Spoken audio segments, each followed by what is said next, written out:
ओम शांति। नमस्कार। आजिकाली आम जीवन काहा उपरे निर्भर करुछि? परिस्थिति उपरे आम जीवन निर्भरशील होई उठुछि।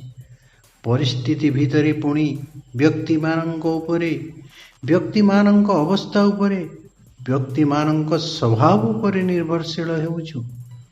मो मनर परिसर जदि अन्यर स्वभाव उपरे निर्भरशील, तेबे मु किपरि खुशी रहि पारिबि? जेपरि मो शरीर बाहरर पाणीपाग, बाहरर परिस्थिति, बाहरर बैक्टेरिया उपरे निर्भरशील, तेबे मो शरीर किपरि सुस्थ रहि पारिबो? जेतेबेले मो शरीर प्रतिरोधक क्षमता शेष होइजिब, सेतेबेले सबु प्रकारर प्रभाव मो उपर को आक्रमण करिथांती। जदि मु मो शरीर प्रति ध्यान देई मो शरीर भितरे प्रतिरोधक शक्ति वृद्धि कराई पारिले मो उपर को ए सबुर आक्रमण होई पारिबो नाही।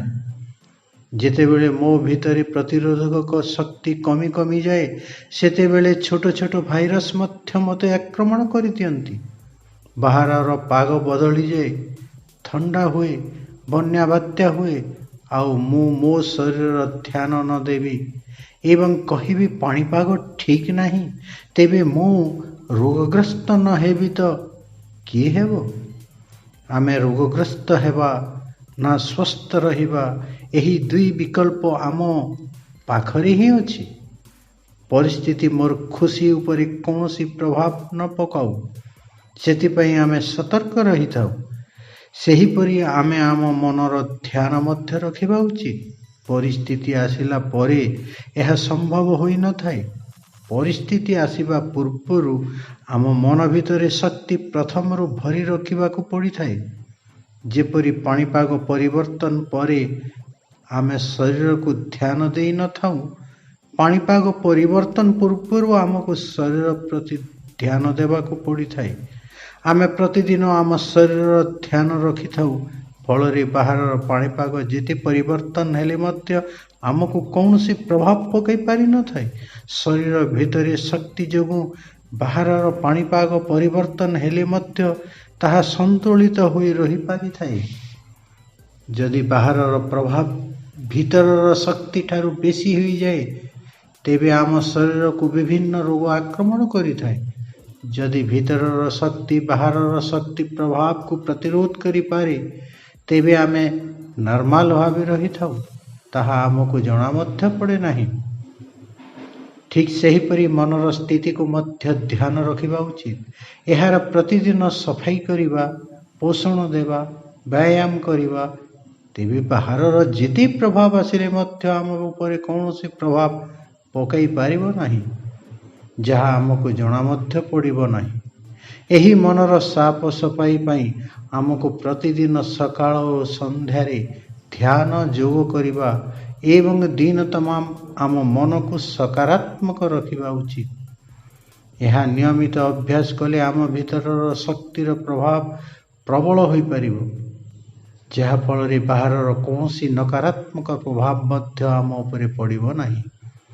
बाहरर प्रभाव अर्थात केही आमको भलमंद किछि कहि दी, केही आम उपरे असंतुष्ट हुए, पिला माने आम उपरे असंतुष्ट न हेले आमको क्रोध आसी थाए, जहाँकि बाहरर भाइरस परि काम करि थाए।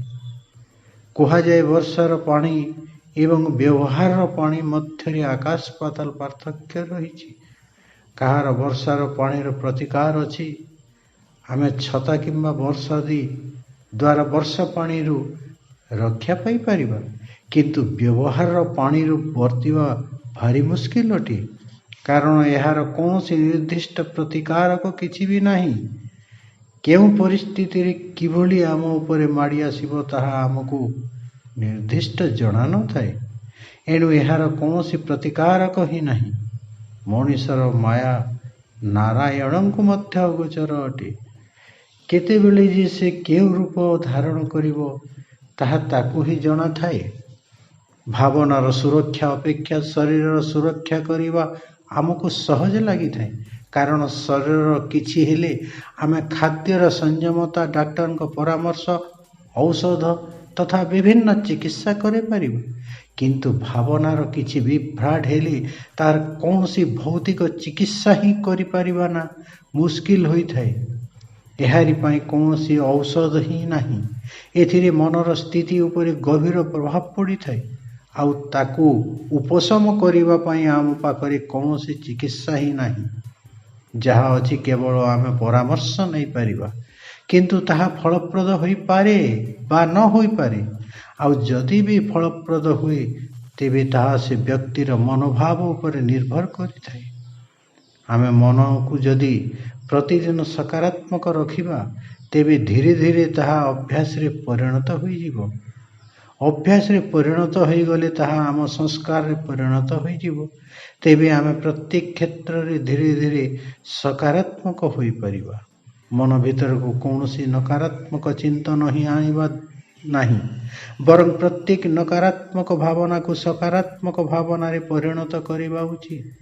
ତେବେ ଆମେ ଆମ ମନର ସ୍ଥିତିକୁ ବାହାରର ପ୍ରଭାବରୁ ଦୂରେଇ ରଖିପାରିବା। ଏହାପରେ ଆମକୁ ପ୍ରତ୍ୟେକ ପରିସ୍ଥିତିରେ ମଧ୍ୟ ସହଜ ରଖିପାରିବା। ଯିଏ ଯାହା କହିଲେ ମଧ୍ୟ ଆମକୁ କିଛି ପ୍ରଭାବ ପକାଇ ପାରିନଥାଏ।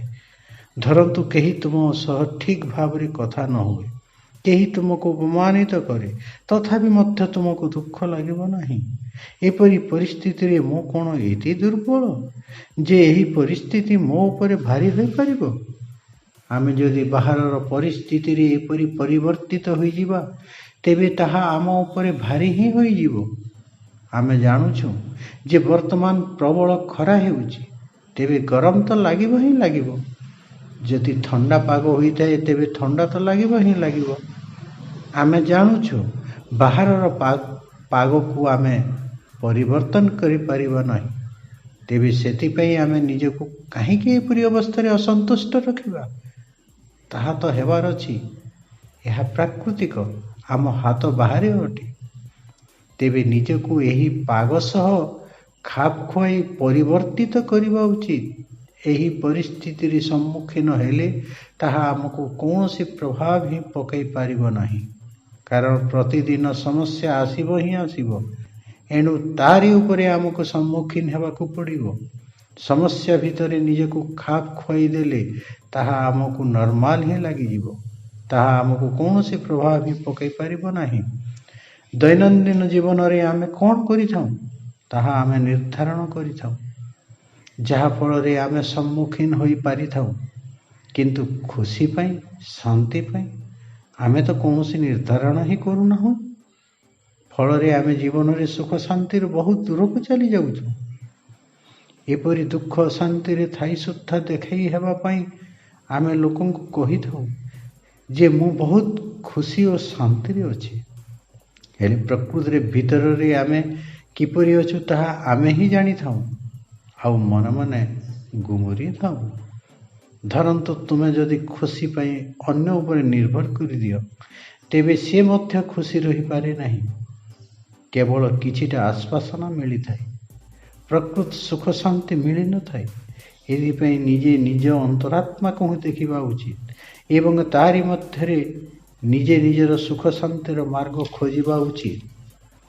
ଯିଏ ଖୁସି ପାଇବା ପାଇଁ ଚେଷ୍ଟା କରେ ସେ ହିଁ ମାର୍ଗରେ ବ୍ରତୀ ହୋଇଯାଏ ଏବଂ ତାର ସଂସ୍କାର ବନିଯାଇଥାଏ, ଆଉ ପ୍ରାପ୍ତି ମଧ୍ୟ ହୋଇଥାଏ। ଆଉ ଯଦି ସେ ଅନ୍ୟମାନଙ୍କ ଠାରୁ ଆଶା କରେ ତେବେ ଖୁସି ତା ଠାରୁ ଦୂରେଇ ଯାଏ।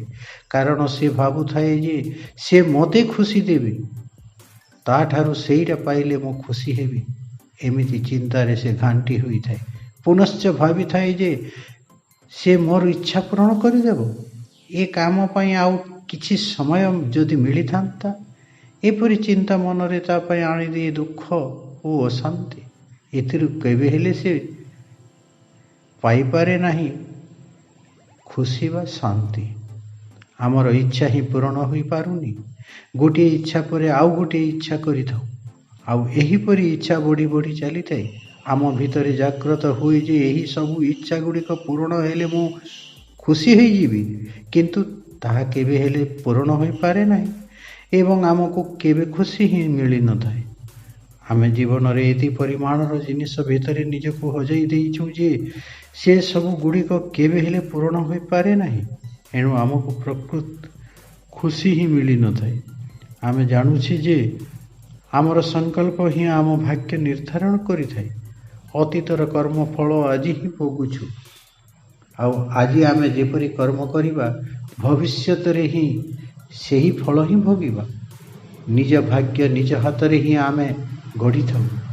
ଏଣୁ ଆମେ ସବୁବେଳେ ବର୍ତ୍ତମାନରେ ହିଁ ବଞ୍ଚିବା, ବର୍ତ୍ତମାନକୁ ହିଁ ବିଶ୍ୱାସ କରିବା, ଆଉ ବର୍ତ୍ତମାନର କର୍ମ ହିଁ ନିର୍ଦ୍ଧାରଣ କରିବ ଆମ ଭବିଷ୍ୟତ କର୍ମଫଳ।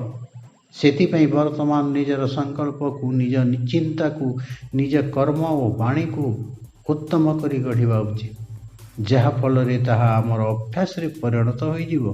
ଧୀରେ ଧୀରେ ତାହା ଆମ ସଂସ୍କାରରେ ପରିଣତ ହୋଇଯାଇ ଆମେ ସମ୍ପୂର୍ଣ୍ଣ ସକାରାତ୍ମକ ହୋଇଯିବା, ଆଉ ଭବିଷ୍ୟତ ଆମର ଜୀବନ ସୁଖମୟ ହୋଇ ଉଠିବ।